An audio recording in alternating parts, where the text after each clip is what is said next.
Good evening, everyone, and welcome to the Queen's Drive-In. My name is Sonia Epstein, and I am the Museum of the Moving Images Associate Curator for Science and Film, and I am so pleased that you're here, that this event is happening. I know we've had some weather events that have rescheduled it twice now, which is why I can't be there in person tonight, but I am very much there in spirit. And you have a great show coming up. First, I want to acknowledge, for those of you who haven't been there before, that the Queen's Drive-In is a great partnership that started between three nonprofits: the Museum of the Moving Image, Rooftop Films, and the New York Hall of Science, whose grounds you're on tonight. I want to thank the park and the Parks Department, and also the Queensborough President Donovan Richards and Phil Ballmer, the Director of Cultural Affairs, for all of their support. We couldn't have done it without them. We are also supported by our exclusive car sponsor, Volvo, which is supporting the remaining screenings here at the Queen's Drive-In to help us bring you these great films at affordable prices. There is a Volvo dealership on Northern Boulevard in Bayside that you can check out, or go to volvocarsofqueens.com. We are going to be here at the Queen's Drive-In through the rest of the month, so I encourage all of you to sign up for our mailing list or follow any of the three organizations on social media. We have a few more special events that are coming up, and we really hope that you can join us. Tomorrow night, we will be showing Paddington 2, recently named and then sadly demoted the best film of all time, but it's still a great film. And we have Jaws coming up. We're going to be showing Carrie, a lot of fun things. But tonight we are showing Gravity, which is really, I think this is, you know, the perfect venue to be seeing a film that is takes place in the stars. You can leave your car and look up at the stars. It is really an uncanny visual experience that won, I believe, 7 Academy Awards, including one for the director, Alfonso Cuaron. This screening tonight is part of a series called Proceed with Caution that is supported by the Alfred P. Sloan Foundation, which is a nonprofit philanthropy founded in 1934 that supports, among other things, public understanding of science and technology through the arts. So before Gravity, you're going to be seeing 2 short films that Sloan has supported through its partnership with various film institutions. And these 2 I chose, you know, because they do touch upon some themes related to public health that, you know, I think is sort of at the top of everyone's mind, though luckily we're in a much better place than we were even a few months ago regarding COVID. But the first one is a really charming animated short called Nose Hair, about a boy with anosmia, which some of you might recognize as one of the symptoms of COVID-19. That's loss of sense of smell. And the second one is a film called Distemper that is based on a true story, and you'll see the rest. After that, you'll hear 2 introductions that I recorded with fantastic people. The first is Alexander Stahn, who is an assistant professor at the University of Pennsylvania, specifically at Penn Medicine, and he's also a member of the European Space Agency's Isolation Steering Committee. So he focuses on the effects of gravity and isolation, and he has some things to say about how COVID has changed that study. The second introduction will be by Dr. Karen Nyberg, a former NASA astronaut, the 50th woman in space, who has spent 180 days up there and was actually living aboard the International Space Station when Gravity was released. So I think she'll tell us a little bit about that. So with that, I hope you enjoy the show. Just a reminder, because you are all in your cars, if you have the, I mean, I guess you're all going to have the radio going, but if you have anything additional, like a fan or you're charging your phone, just be sure to turn your engine on every 30 minutes or so for a few minutes to make sure that your battery doesn't die. And I believe that's it. So thank you again so much for coming, and we hope to see you again. This idea of isolation is sometimes used interchangeably with a feeling of loneliness. And I'm wondering how those 2 relate, specifically maybe in your work, how you think about the distinction between the two, if you do? Humans are a social species, yeah, except for some extreme people of at the continuum that I just mentioned, yeah. And so we should do as much as we can to engage in social interactions. And based on the latest research, we know that the danger is inside, not outside. So if we go outside, keep a certain distance to each other, spend time together, go for a walk. This could be one step. It could also be combined with exercise. We do know that exercise is a very potent stimulus for brain plasticity, behavior, and mental well-being. And this is also what our data have shown. We have done some studies in Antarctica where people lived in physically confined and socially isolated environments for 14 months. And we saw significant brain changes in areas of the brain that are critical for spatial mapping, but also social mapping, for physically and social mapping the environments. And what we saw is when those people had the opportunity to engage in a specific exercise program that was combined with a sensory stimulation, the effects, the negative effects were much lower.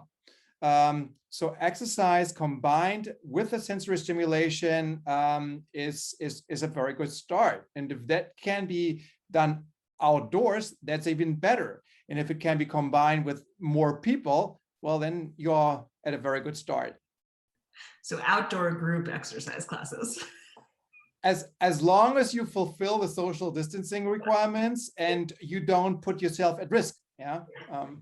Yeah. So you mentioned this spectrum of, you know, people who maybe even sometimes do well on, you know, with more social isolation. Is it, and I know that you also have worked with NASA and the European Space Agency. Are astronauts, is that a factor in you know, selecting for astronauts, people who, that you know of, you know, people who might do well? It has not been a critical factor for astronaut crew selection, but those abilities will play a much more dominant role in future so-called exploratory class missions. When we go well beyond Moon, when we go to Mars, when we look at deep space exploration, then the personal characteristics, traits, and abilities will be much different than they have been 50 years ago when the first people ventured into space. So to relate it back to you know, COVID and maybe what we've all gone through, I'm curious how or if that has impacted your research at all. You know, previously it sounds like you've mostly focused on, as you said, Antarctica, but also I think people in space. What are we now right seeing? Yeah, we have used so-called isolated and confined and extreme environments like Antarctic expeditions. We have also done studies with NASA where we look at isolation controlled confinement, and these are studies that are done in a specific laboratory setting where people are confined for specific durations. Typically, this is not longer than 30, 45 days. And in all of these studies, we see significant brain and behavioral changes that do recover, but they are there. And they can be associated with the increased stress levels, with the social isolation, but also with the reduced experiential diversity. So it's very important that we expose ourselves to novel environments, and because it induces some kind of information foraging. And this is critical, and exercise, when done outdoors, can combine the two things. Yeah, so this is very beneficial. And what we expected was that we see very similar effects of people exposed to social distancing measures associated with the COVID-19 pandemic. And I was in a very fortunate position that we started scanning people before COVID-19 started. This was early in 2019. And then following a strict lockdown, this study was done overseas in Europe, and those countries faced a very strict lockdown. We invited those people again as soon as possible when the lockdown stopped. And we were expecting similar brain changes. But the interesting thing is that we saw brain changes, but they were quite different from what we expected. And I cannot reveal too much of these findings because they're still under an embargo for publication in research journals. But just to give you an idea, they affected brain areas that are related with face recognition. And this makes also sense to me because the lower amount of social contacts people had, and also because people had been wearing face masks all the time. That's really interesting. I'm also curious, and I don't know if this is something you've studied, but we're interacting so much on Zoom these days, like right now. If that has that's still a social interaction, but how does that, impact, say, feelings of loneliness or the way that we perceive or the way that a social interaction affects us differently? Yeah, I'm absolutely sure that this affects our central nervous system and our emotional processing and responses and adaptations. And you can summarize it, I think, very vividly in a single sentence. If by that a real hug, can never be replaced by a virtual communication. And I experienced myself as when I approach people in person now, I was used to shaking their hands to greet them, that I'm more hesitant to do this. And this is just one example where I think our behaviors have been shaped by those increases in virtual conferences and communications. And maybe, so, would it be fair to say that those have just have a different effect on us? Like these sorts of virtual social interactions have a different effect on say our brain or our central nervous system, as you said, than shaking someone's hand or meeting with them in person. Yeah, I mean, it certainly also depends. Are we really video conferencing? Are we just talking to another person? So when you just talk to another person, it's much more difficult to interpret their responses and reactions compared to when you see the persons. Now, then again, it matters how much do you see from the person? Did you see his face? Do you see his entire upper body? And we communicate with our entire body. And some of those messages are lost depending on how much you can actually see. That's super even if we right now we have actually a very comfortable situation where we can see how we interact, how we react to each other. It's still not the same as we were sitting in the same room. I've noticed it's like I feel less. Yeah. Like, you get a certain rush from, Exactly. talking to someone in person, and on Zoom, it's like, it's all sort of the same. Yeah. Okay, well, unless there's anything else you'd like to say to those who are about to, watch Gravity, thank you so much for. Well, I hope you will enjoy the movie and stay safe and healthy, and go out and exercise and see other people as much as you can without putting yourself in danger. Thank you. Hello, everyone. It is really my honor to be here with you guys tonight. I actually wish I could be there in person to watch the movie with you, but even more so, I think, to see your reactions watching the movie. I recently retired from my 20-year career as an astronaut. And of course, it was highlighted by those 180 days in space over 2 missions. And another neat thing about being an astronaut for 20 years is I really, over that time, got to see mission priorities change and opportunities for astronauts change. When I first got there in 2000, we had just started building the International Space Station. There were just a couple modules in orbit. The first crew to live there launched the end of that year, and the shuttle was flying a lot at that time. And so most crew members really had several flights, but very little time in space because each flight was about 2 weeks long. And now, since I've retired, we are flying a lot less flights. The shuttle has since retired. In 2011, it retired. crew members are spending a lot more time in space and actually utilizing the space station for what it was built for. And that is doing science. It's an orbiting science laboratory. And so my first flight was on one of the space shuttles in 2008. And I flew on Space Shuttle Discovery, and we were building the space station at the time. So in our payload bay, we had the Japanese lab, and we delivered it to the space station. The flight was in total 14 days, and we were at the space station only about 10 days. And we installed the Japanese laboratory, got it up and running, and then it was time to head back home.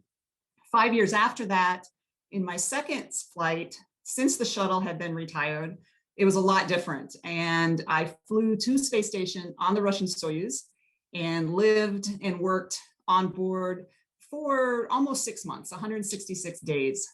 So one neat thing about this movie, Gravity, you'll get to see all three of the vehicles that I flew in and that I got to live in. There's the US Space Shuttle, the International Space Station, and the Russian Soyuz. So it was fun for me to watch it and see how they portray them in the movie. When Gravity was released in 2013, I was actually living on board the station. And my crewmates and I had heard that this movie was coming out about space and space station. And we thought it would be so cool to actually see the movie on the space station. And that had been done before crews had been able to pre-screen a movie before it even came out on Earth on station. So we thought, well, surely we should be able to do that. So we inquired about that, and we were told no, which was very disappointing. And the reasoning we were given, and I'm not 100% sure that this is the actual reason, but what we were told that somebody was concerned about us watching it on space station because of the nature of the movie. And when we talked about that, we had to giggle a little bit because we're thinking, do they think we're going to freak out with what happens in this movie? Because in general, it's not in the DNA of astronauts to freak out in real situations or panic given a real emergency. So to, a movie on the big screen won't do it to us, especially knowing that it's a fictitious scenario. So we did not get to watch it in space. I have seen it since, and I've heard that crew members since have been able to watch it on the space station. So that's great because I think that is the ideal place to see it. Over the past year, of course, with what's been going on here on Earth, I've been asked several times if there are any parallels with the isolation and what I experienced when I lived on space station for that period of time and what's happening now, and what my experiences are in isolation here on Earth. And I think something I took away from my time on space station that was something I thought about in hindsight, not something I thought about when I was there. While we're living there, it's a very high stake, high risk environment. We can't, if there's a fire, we can't just walk outside and call 911. We need to take care of it. There are real situations that could become real scary really fast. And mistakes we make can have high consequences. And not for a second during the 6 months you're there, can you let your guard down? Also, secondly, you're away from family that whole time. When I was there for 6 months, of course, my husband was here and I had a 3-year-old son. And so I would, work all day and then talk to my husband in the evening and have to think about what's going on at home and if my son's having problems with something. And so that part of it really wears on you after a while. And then with the exception of the very few people that are living with you, in my case, it was 5 crewmates with me. There were 6 of us total. All other communications with everybody you're working with and everybody you're talking to is voice only for the most part. And sometimes we would do video conferences. But I think what tends to happen and what I noticed is that when you don't have a face-to-face conversation with somebody, there can be misconceptions in the way something is meant and the way something is understood. And there were actually times where Mission Control Center would come up with a plan or have an idea, and we hear it, and in our mind, well, that's stupid. Why are they want to do that? Because we don't have that face-to-face communication, and then we had to work through that. And I think all of these things together, I realized in hindsight that I had been living at this constant elevated baseline of stress the entire time I was there. And I didn't feel stressed. I don't think there was ever a moment when I'm like, I'm so stressed out and I can't, but there was this constant stress because you're always on guard. You're always missing your family. There's the communications and that sort of thing. And so when I got home after my 6-month mission, our capsule landed in Kazakhstan. 24 hours later, I was back in Houston. And then the next day I was home in my house with my family, and I was exhausted, more exhausted than I've ever been in my life, more exhausted than my first trimester of pregnancy. I just wanted to sleep. And I think there were a couple of things that played into that. One, of course, my body was readjusting back to gravity, and it was rebuilding red blood cells because we have some fluid loss. We don't need it when we're in space. My muscles were readjusting to the pull of gravity. But largely, I think I finally was not feeling that level of stress, that baseline that was constantly with me. And my body just had a chance finally to breathe and to relax. And I just wanted to sleep. And I think some of the reasons I was able to get through that during that almost 6 months in space was a lot of exercise. I exercised every single day. Great camaraderie with my crewmates. I think that was extremely important. And also the realization that what I was doing and any sacrifice I was making at that time was for the greater good.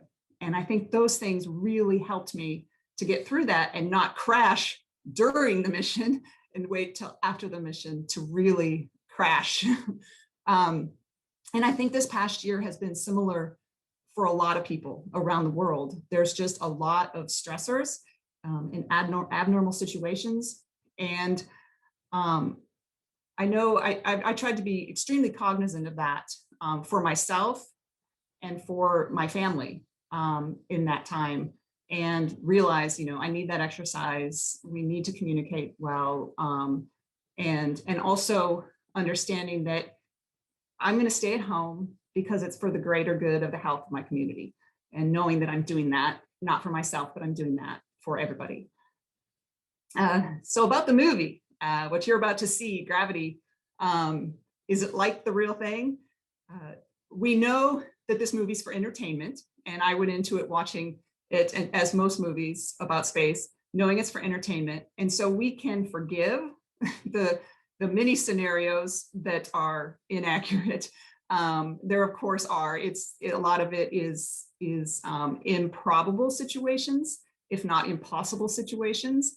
And a lot of it, the physics is just plain simply wrong. Throughout the movie, there are places where what happens really could not happen, and in a lot of cases probably would not happen. But it is a fun movie to watch, and it's entertaining. And I think what the movie gets right, and I'm excited for you guys to see, is the visuals. Everything from inside the International Space Station, inside the Russian Soyuz, that all looks very good. It looks pretty realistic. And I think the most part, this is probably one of the best movies for this, is the visuals of Earth when the crew is doing their spacewalk, what you're seeing. So I hope you can really get into it and think about, this is pretty real as far as movies go, the visuals on this and what you're seeing of Earth and what the shuttle looks like compared with Earth in the background and all that. It's pretty good, and I hope you enjoy it. Have a great time tonight. Enjoy the movie.